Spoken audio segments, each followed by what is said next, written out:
You're listening to the Thom Hartmann Program.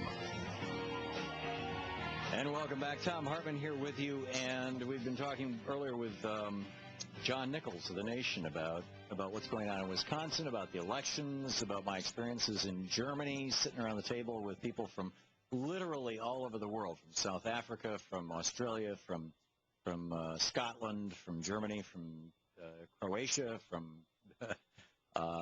Serbia. I'm starting to get redundant here. And their combined astonishment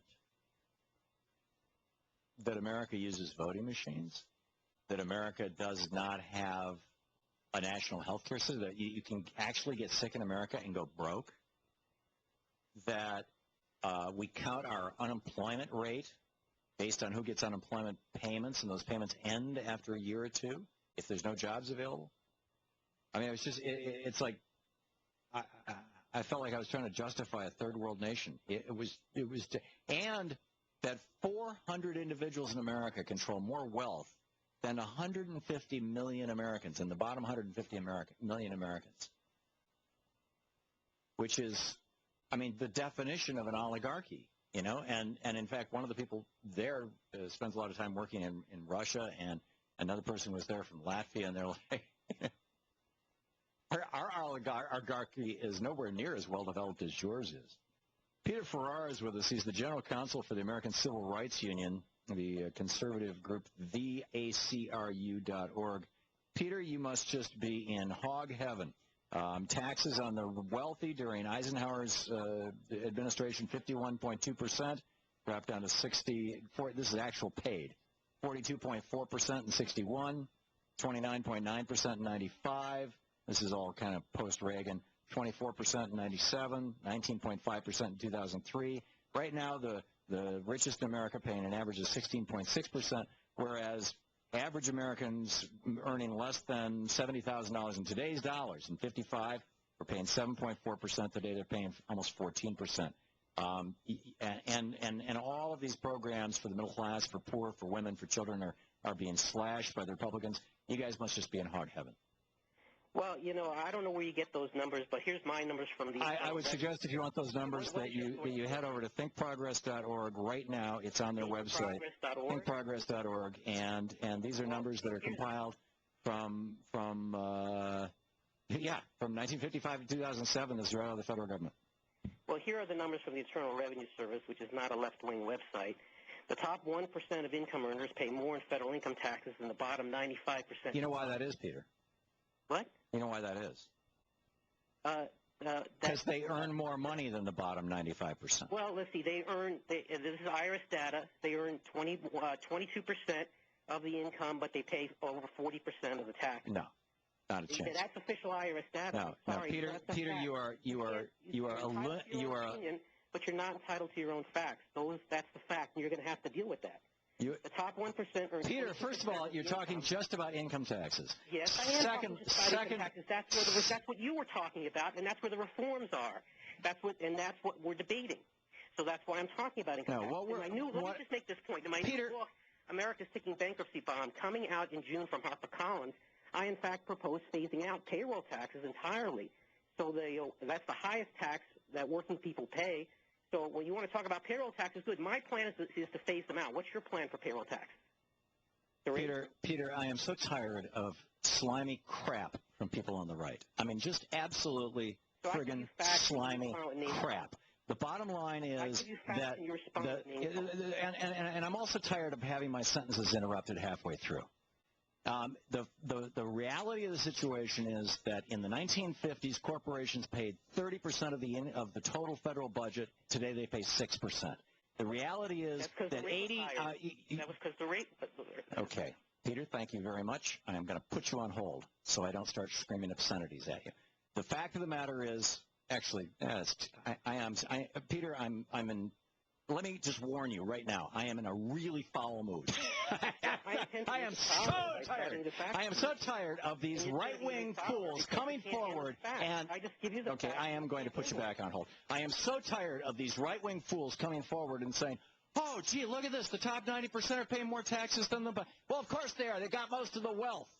80% of all increase in wealth since Ronald Reagan became president went to the top 1% of Americans. You start looking at the top 1% of the 1/10 of 1%. How could anybody call themselves a human being when there's 10 million children in this country who go to bed hungry, when there's 40 million people in this country, 50 million people in this country without health insurance, when you've got a country with the highest poverty rate in the developed world, 1 in 5 children living in poverty in the United States? How can you call yourself a human being, Peter Ferrara?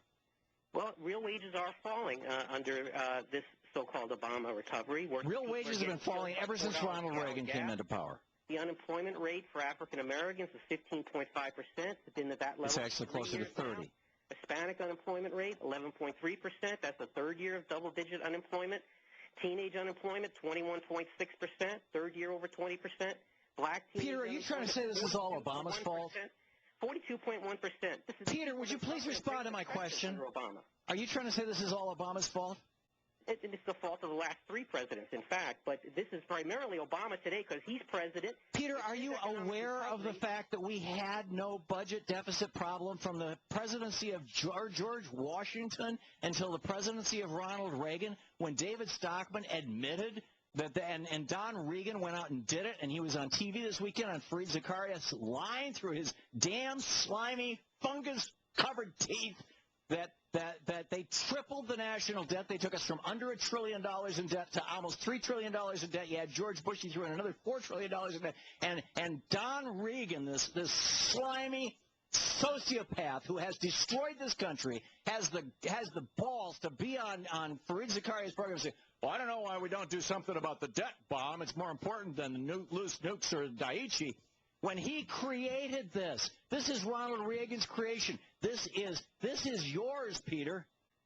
President Obama's own budget, a 2012 budget document released in February, shows that by 2012 he will have created added more to the national debt than under all prior presidents combined from George Washington to George. In real dollars? It's in his in real dollars? In real dollars? President Obama's in real dollars? February budget document. In real dollars? What's your source? In real dollars? A website? In real dollars? I've heard since I got on here. In real dollars? Completely fabricated. In real dollars? A magical mystery tour. In real dollars, Peter? What I do with you. Why do your listeners want to listen to somebody who's making stuff up all day long? What is wrong with them? In real dollars? In real dollars? Or inflated dollars? In today's dollars. So you're saying that the amount of debt that President Obama is running up right now is more in real dollars than what FDR spent fighting World War II. 2012, the national debt held by the public will be $11.8 trillion. Peter, thanks so much for being with us. I'm sorry. I'm over it. I'm over it. I will have to send him a thank you note and an apology, but I am just absolutely fucking over it. Beep that, please. Yeah, blow that out. Okay, my apologies. I really am in a bad mood.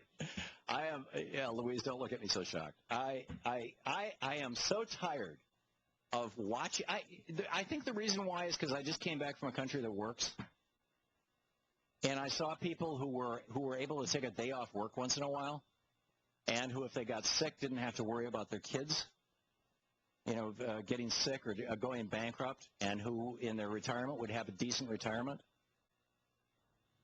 And here are these. Well, enough. I will pause and regain my composure, drink some Edison Factor, calm down, and come back and talk with you again. I'll be right back. It's 15 minutes past the hour.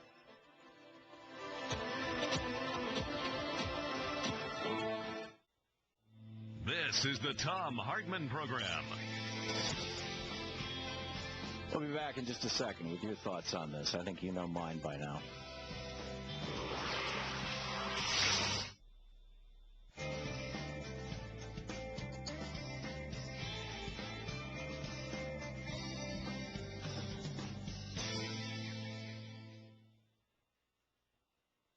Welcome back.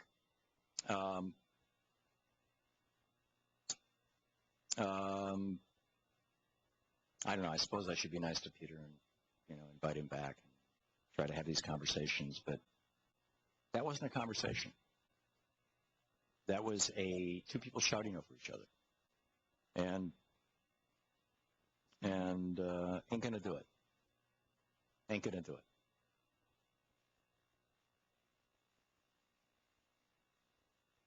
I plead jet lag. Let me pick up some of your phone calls here. I'm sorry, I have no idea what your name is or where you're calling from. Julie hasn't had a chance to ask and put you on, but you're in the 919 area code. Who are you and who are you calling from? How you doing, Mr. Hartman? My name is Ralph. I'm from Chapel Hill, North Carolina. You're on the air, Ralph. Thank you. And I just heard the conversation with the gentleman. I just want to let you know, first of all, ain't nobody mad at you. You're pretty much expressing the feelings of what I feel like the 75% of America right now. Thank you. And he's doing exactly what a lot of these politicians up there are doing. I know. He wasn't a politician, I don't think, but nevertheless, it seems like the general. But let's not make this about Peter, because it's really not his fault. I mean, he may actually believe what he's saying. In fact, I suspect he probably does, or he wouldn't do it day in and day out. And B, what's perhaps even more important is that probably somewhere around a quarter of Americans agree with that worldview, that we should just say to the poor, screw them. Precisely. Put them on a boat and send them to Tasmania, right? Well, I just want to make this comment. I'm living in North Carolina. They just discontinued all the federal funding for the unemployment extensions that they had here. That's going to put a lot of people in dire circumstances, and I just can't figure out how they can bail out banks and other major industries, but can't seem to keep people who are out of work due to no fault of their own. Well, they can't do it because they've got to give tax breaks to the rich. They've got to give tax breaks to millionaires and billionaires. I mean, every single one of these states that's in crisis could get out of crisis by simply slightly raising their taxes on their rich people. And a couple of states actually have, and they're doing okay. And at the federal level, I'm astounded that, we just passed a tax bill that gives $150 billion in taxes to rich people, and yet yesterday or last week, I guess it was, I can't keep track of what day it is. Today's Monday. I was on an airplane all day yesterday. That over the weekend we passed a tax cut of $38 billion to poor people and middle-class people. Tell me there's something rational or sane about that. I mean, this is nuts.